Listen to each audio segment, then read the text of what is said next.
rhyme royal or Chaucerian stanza has 7 lines.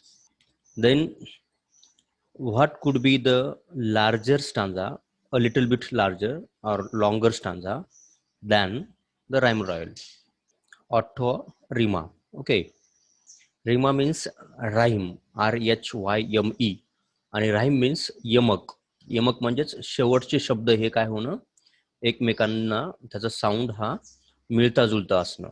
Okay, सारखा वाटणं, तर त्याला काय म्हणतो आपण, राईम. तर अशा किती लाईन्स राईम आहे? Auto means 8.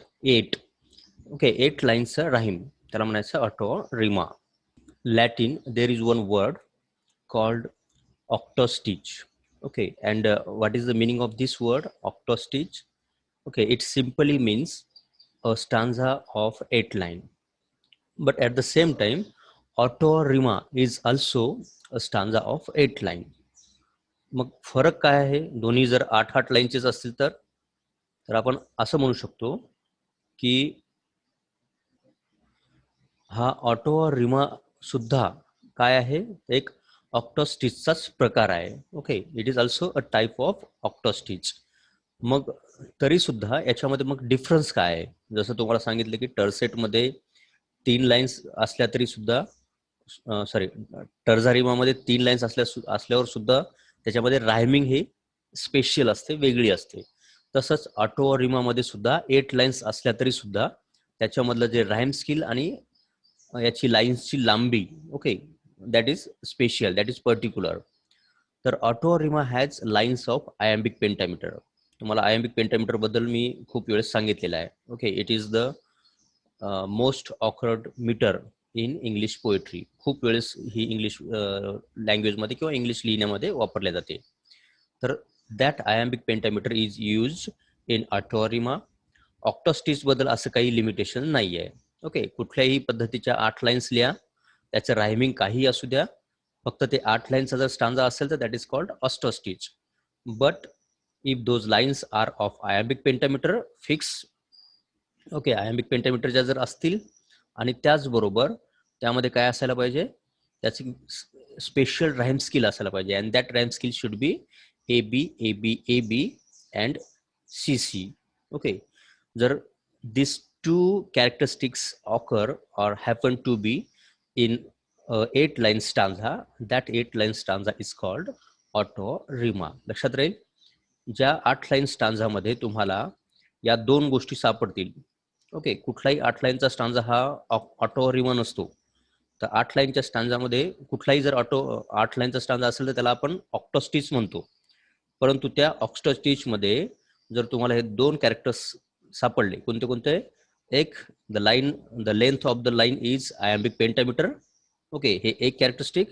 आणि दुसरं characteristic, the rhyme scheme of that 8 lines should be A B A B A B C C. Okay, हे 2 जर सापडले तर त्याला काय म्हणतो आपण? ऑटो रिमा. लक्षात राहील. तर it was used first time in Italy. म्हणून याचा ओरिजिन म्हणजे उगम किंवा त्याची सुरुवात कुठे झाली होती? तर इटालीमध्ये झाली होती. And for what purpose this form was invented or used in those days? कुठल्या प्रकारच्या कविता लिहिण्यासाठी हा फॉर्म वापरला जायचा? तर लांब कविता आणि विशेषतः हिरोइक पोएम्स किंवा एपिक पोएम्स, ओके, किंवा नॅरेटिव्ह पोएम्स, लांब लचक ज्याच्यामध्ये स्टोरी सांगितल्या जायची, अशा स्टोरी टेलिंगसाठी this kind of stanza form was used. Boccaccio is the earliest known poet who used this stanza. Okay, we don't know whether he is the first user of it or not, but the proofs which we have, okay, or the evidences which we have, that tell us that Boccaccio is the earliest known poet who used this. त्याच्या आधीही कोणी वापरलं असू शकतं, but we don't have enough evidences. आपल्याकडे पुरावे नाही आहेत की त्याच्या आधी कोणी वापरला असेल का, पण वापरलेलं असू शकतं. Lord Byron's Don Juan is the best example of ottava rima in English. इंग्लिशमध्ये अजूनही खूप जणांनी प्रॅक्टिस केलेलं आहे, परंतु डॉन जोन नावाचं एक सटायरिकल पोएम लिहिलेलं आहे लॉर्ड बायरनने. ओके. लॉर्ड बायरन हा रोमॅन्टिक काळामध्ये होता. त्याच्या स्वतःच्या वागण्यामुळे त्याला बॅनिश करण्यात आलं होतं किंवा हद्दपार करण्यात आलं होतं इंग्लंडमधून, आणि मग शेवटी तो ग्रीकमध्ये जाऊन राहिला. आणि ग्रीकमध्ये दिस इज